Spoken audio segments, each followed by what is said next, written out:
ఆనాడు లేని రాజకీయ విలువలు, ఆనాడు లేని నైతిక విలువలు ఈ రోజే మీకు గుర్తుకొచ్చినాయా? అధికారం కోల్పోయిన తర్వాత గుర్తుకొచ్చినాయా?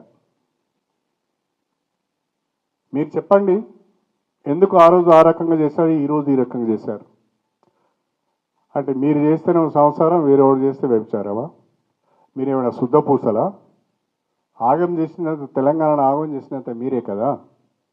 సరే, ఏది ఏమైనా మీరు సుప్రీంకోర్టుకు వెళ్ళారు. సుప్రీంకోర్టు నుంచి ఒక తీర్పు వచ్చింది.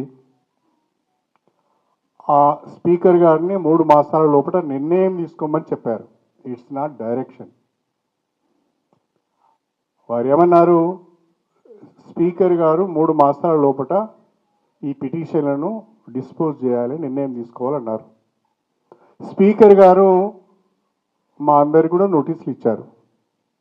నాకు ఆ నోటీస్కు రిప్లై ఇవ్వడానికి నాకు ఇంకా టైం ఉన్నది. వారు ఒక్కొక్క ఎమ్మెల్యేకి ఒక రకమైన టైం ఇచ్చారు. వారు ఆ టైం లోపల తప్పకుండా నేను నా రిప్లై ఇస్తాను. కాకపోతే ఏంటి అంటే, మీరు అధికారంలో ఉన్నప్పుడు మీరు ఫిరాయింపులను ప్రోత్సహించినప్పుడు ఒక రకమైన విధానం, ఇప్పుడు ఇంకొక రకమైన విధానం అనే విధంగా మీరు మాట్లాడుతున్నారు.